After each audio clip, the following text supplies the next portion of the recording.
Salutare și bine ați venit la primul vlog cu vorbe și cu fapte. O am pe Laura aici cu vremea. Sunt 23 de grade, este data de 28 mai. Și noi ne îndreptăm spre Turdaș, la festivalul Nomura Fest. Este ora 7:20 dimineața. E soare și mașina este pregătită. Profit acum de ocazie. Opa, închisă. Să vă arăt cum este băgăjită, cum să-i spun. Avem două lăzi, haine, saci, dar piesa de rezistență este cortul, pentru că e prima dată când o să dormim în cortul de pe plafon. Și abia așteptăm. Printr-o serie de evenimente fericite ne-am pus un cort de plafon. Pentru că ne place să experimentăm și să ne îmbunătățim setup-ul de campare și de ce să nu facem 4 locuri de dormit în Duster, am ales cortul de plafon Authentic Expedition de 140 de centimetri. Chiar acum puteți vedea cum a decurs montarea acestuia. Suntem foarte încântați de el și după ce l-am și testat, lucru pe care îl veți vedea în imaginile următoare, putem spune că o să rămână aproape permanent pe plafon. Iar acum, hai înapoi la drum! Până la locația festivalului avem 4 ore și jumătate. Dacă mergem fără pauze, la ora 12 suntem acolo, dar vă dați seama că o să ne oprim, că mai păpăm și noi ceva. 400 de kilometri de condus. Să vedem câte pauze facem și cum e traficul. Și prin trafic ne referim la Valea Oltului.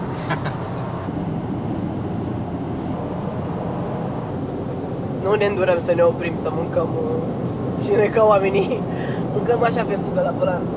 Am trecut de Pitești și ne apropiem de Curtea de Argeș. Am ieșit acum după autostradă la Curtea de Argeș și am intrat pe porțiunea asta de drum care e cam haos, multe dâmburi, curbele ca și curbele, dar zgropi, dâmburi, asfaltul vechi.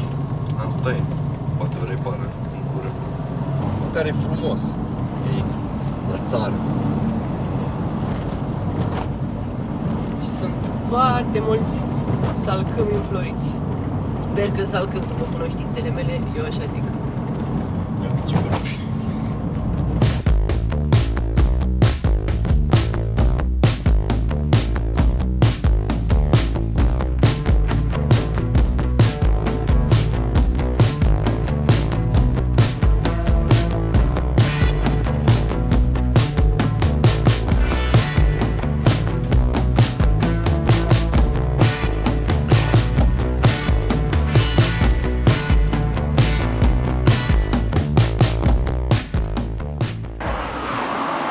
Oprire la UNV pe Valea Oltului, trebuie să băgăm niște motori din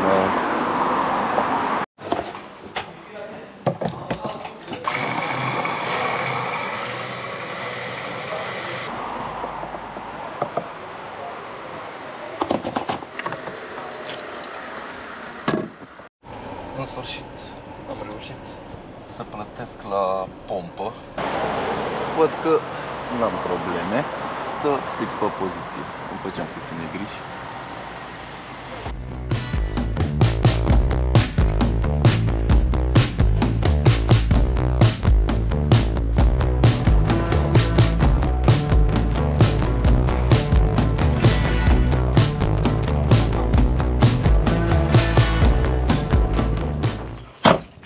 Sibiu, a doua oprire, ne-am oprit să luăm o mică gustărică.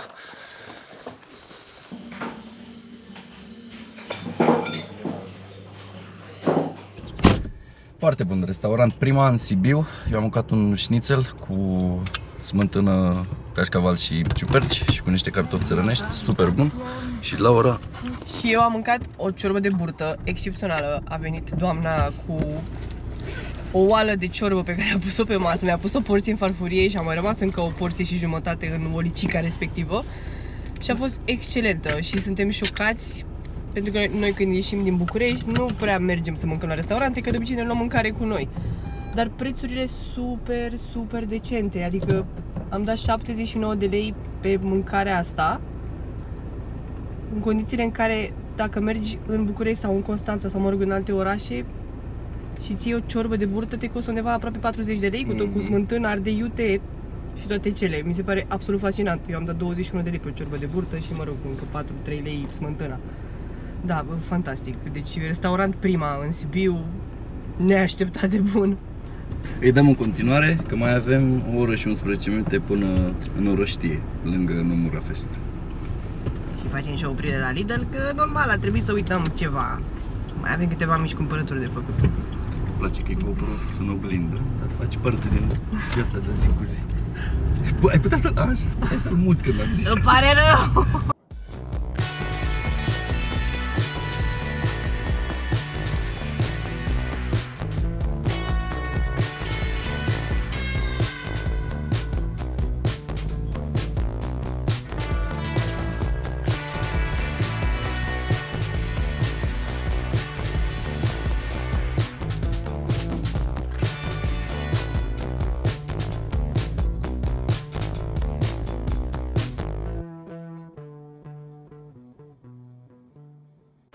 Gata și cu Lidl-ul la locație.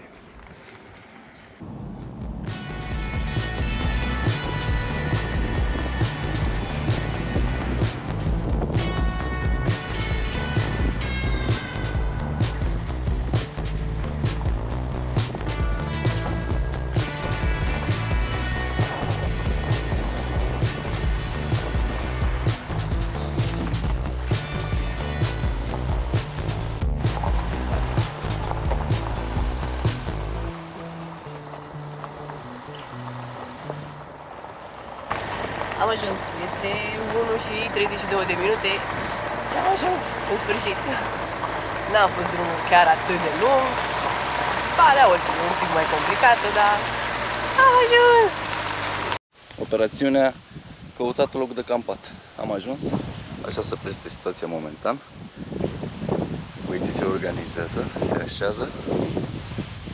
Au tuns iarba, ceea ce mi se pare foarte frumos. Dar salcâmii ăștia picură și nu cred că e apă. Nu știu, polen ce picură. Dar locul ăsta pare destul de frumos. Și avem și loc de hamac.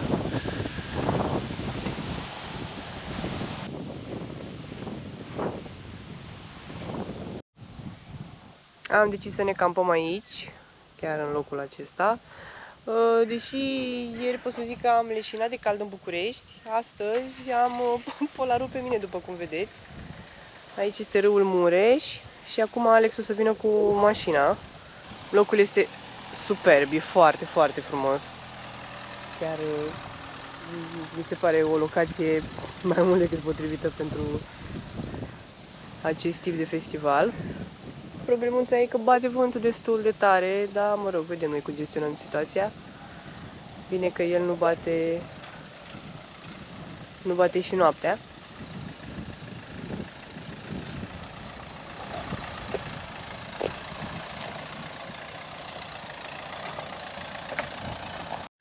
Am avut o mică nelămurire, dar am rezolvat.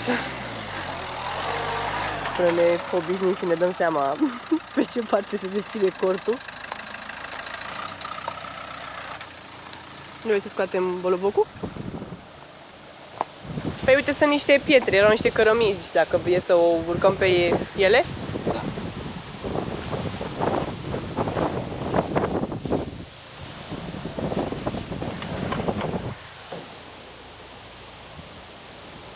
E puțin strâmb. Uite, sunt aici. Cine a lăsat aici să fie sănătos. Așa.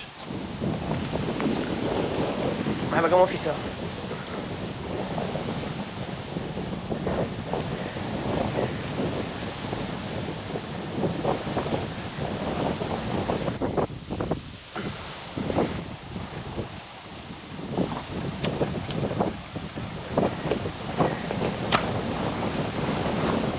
Gata, ești pe ele. Mi se pare mult mai bine acum. Da. Cred că am găsit locul perfect pentru ieșirea aceasta. Ne-am gândit să fie deschiderea spre lac. spre râu, spre râul Mureș. Nu are nimica. Mă întrebam fiind prima dată când dormim în cort, dacă e bine să-i las deschiderea spre vânt. Știm că o să bată vântul din partea asta, zilele astea. Dar testăm. Nu e bine, îl pun pe lateral. Nu e bine pe lateral, îl punem cu spatele. Hai să scoatem scaunele, că alea baza după un drum de 6 ore total. Laura l-a scos. Trebuie să-l asamblez.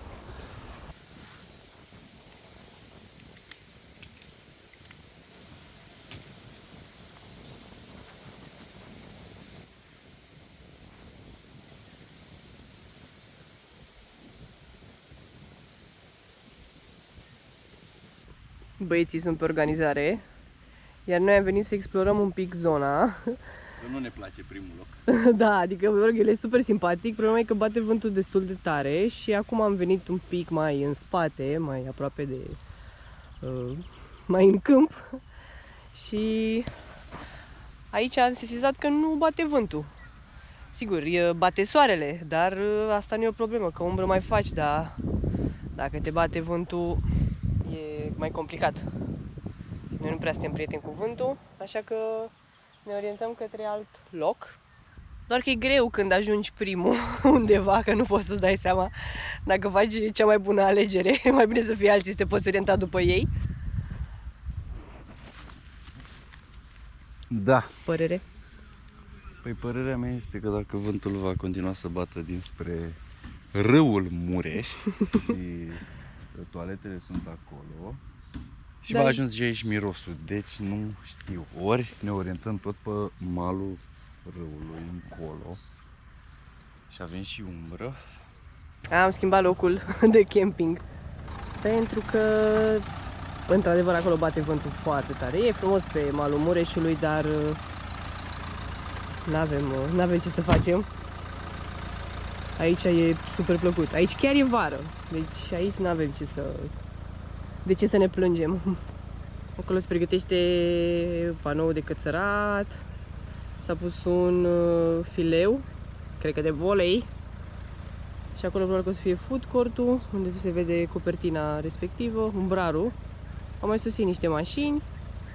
Este superbă zona, vă mai spun încă o dată. Îmi place foarte, foarte mult. E foarte, foarte, foarte frumos. Avem și un trandafir sălbatic în spate. E și umbră naturală. Acum cred că este ora 2. Da, 2:42 chiar. Și deja e umbră, deci eu zic că e perfect. Soarele o să răsară undeva din partea asta. Alex încearcă să potrivească patul, să nu dormim cu capul în jos.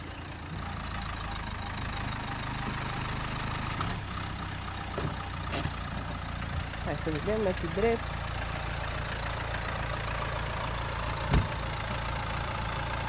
Cred că acum e un pic înclinat pe stânga, dar... E așa și vreau. Nu, e perfect. Cred că o să prindem și primul bronz pe anul ăsta, ceea ce este excelent. Gata? S-a pus fundația? Gata, ne apucăm să ne așezăm și noi. De mâncat am mâncat, cum v-am spus, noroc că am mâncat. Bine că ne-am înturat să mâncăm, că de obicei nu ne oprim să mâncăm și spunem lasă că avem noi timp. Și când ajungem la destinație suntem leșinați de foame și nu mai avem nici chef să gătim.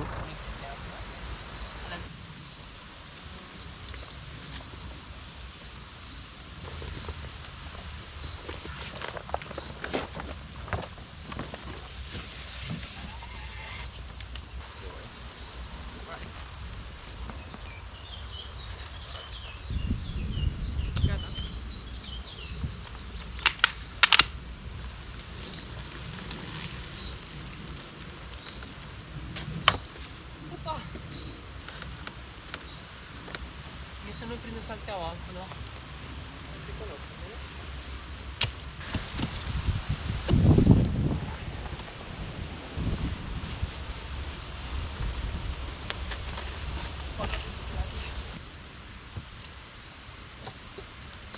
Gata, am instalat cortul pentru prima dată. Laura face patul. Vă arată, acolo. Nu, ce m-a țipat băiatul ăsta.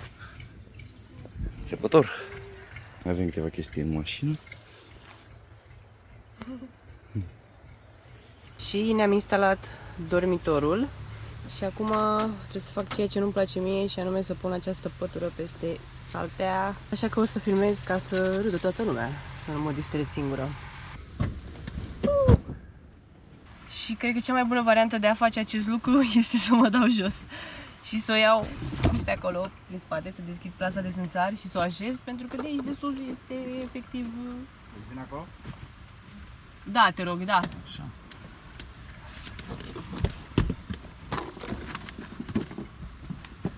Hai că am reușit. Până la urmă, varianta câștigătoare e de jos aranjarea. Sau și de jos și de sus.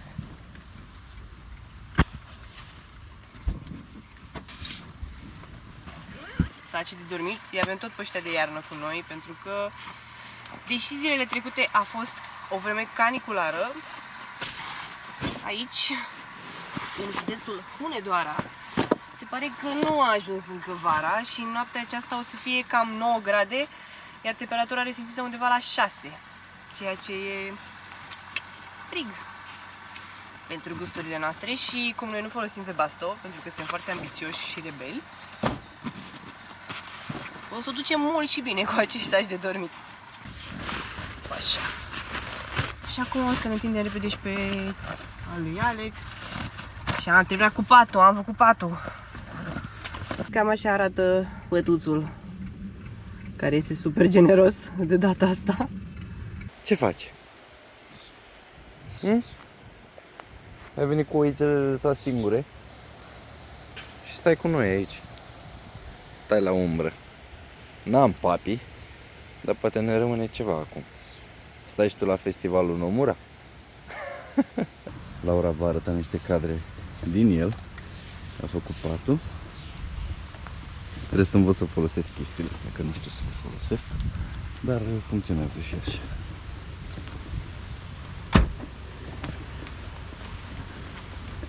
Trebuie să ne pregătim și bucătăria, vrem să punem și cortul mare, că va bate vântul, și să ne protejăm, să ne ferească. Dar momentan mai profităm de faptul că acum nu bate vântul, cel puțin în zona asta, și ne odihnim.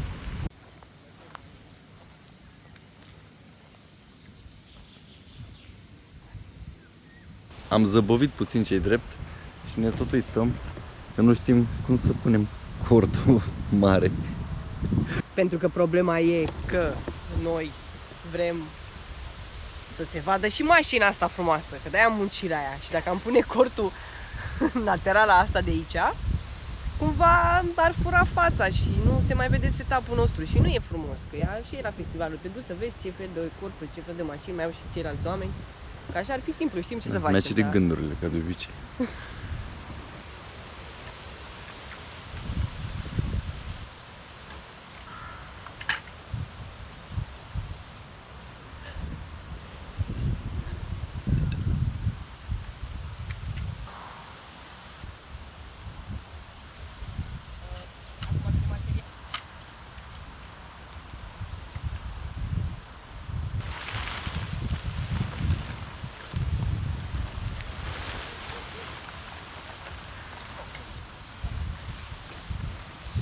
Haideți mai aproape. Cum putea să ratați cea mai importantă operațiune?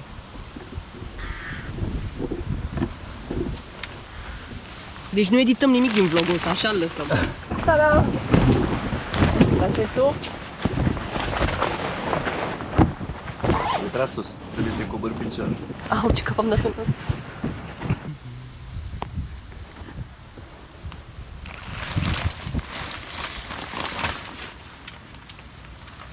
Știți cum e să instalezi cortul ăsta la mare când sunt 45 de grade și bate și vântul? Excelent! Dar după aia stai ca boierul. Și după tot ce mai avem de făcut e să ridicăm picioarele astea și să le ancorăm ca să nu facem parașută. Te descurci tu singur? Da, da. Dacă vii la rafală, arunc camera și salvezi cortul.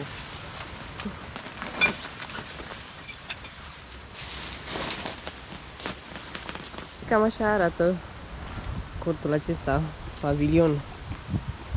Noi ne-am enervat într-un an când am mers la mare Era foarte, foarte mult vânt în fiecare weekend sau în fiecare săptămână când puteam noi să ne luăm liber, era foarte mult vânt. Și am zis, băi, nu se poate așa ceva, nu avem cum să stăm în bătaia acestui vânt, să gătim, să te relaxezi, e imposibil.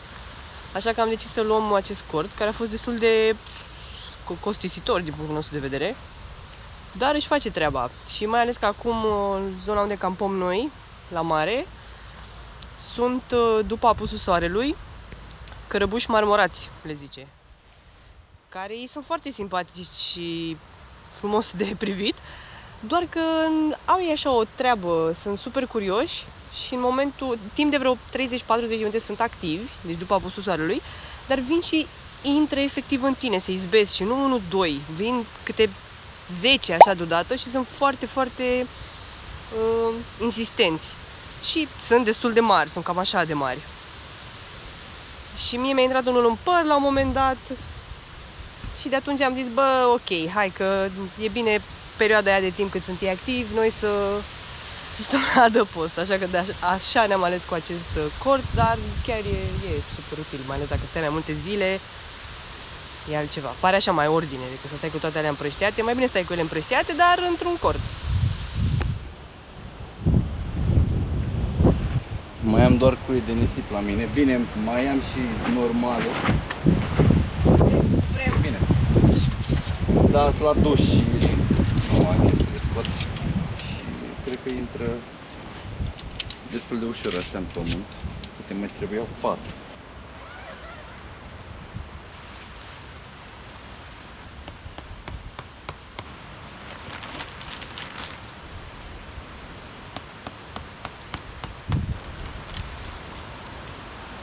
La fel nici partea cealaltă.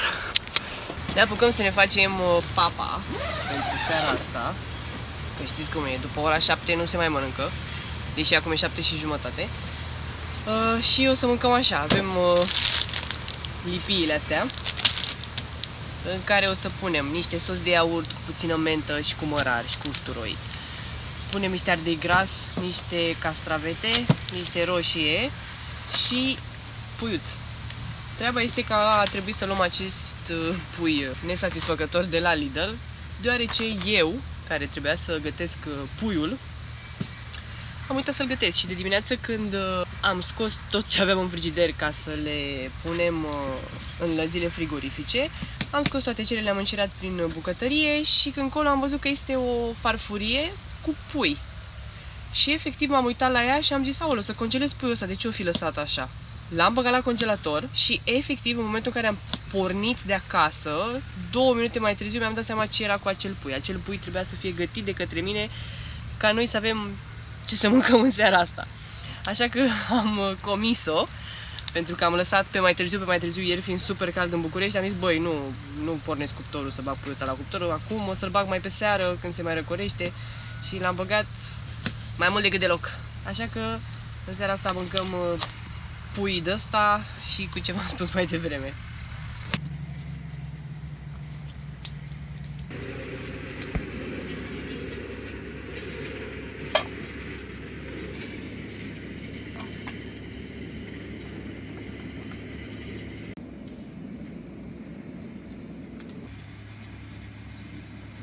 Să avem poftă!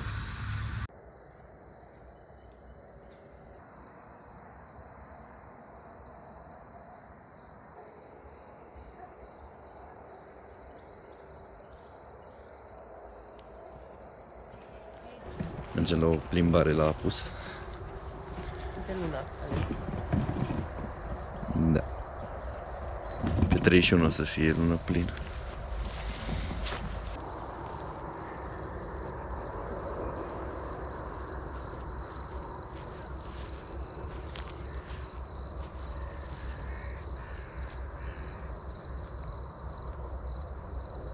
Deci este lumina asta atât de frumoasă de la apus, încât parcă ți-e și rușine să vorbești, să spui ceva.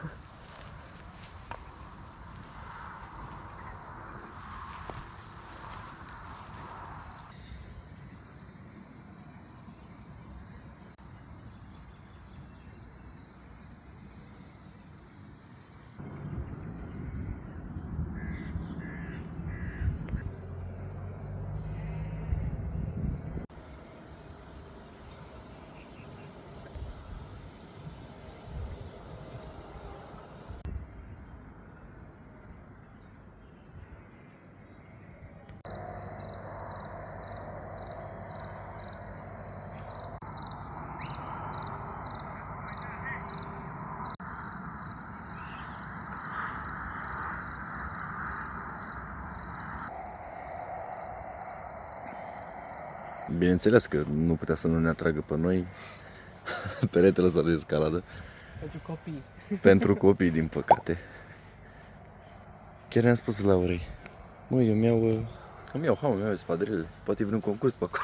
Uite, pe tine te pune să te cațeri fără prize, te cațeri Da, astea. free solo. Așa. Ăsta, cum se numește când te cați pe picioarele? În fin. Slab, dar fără mâini.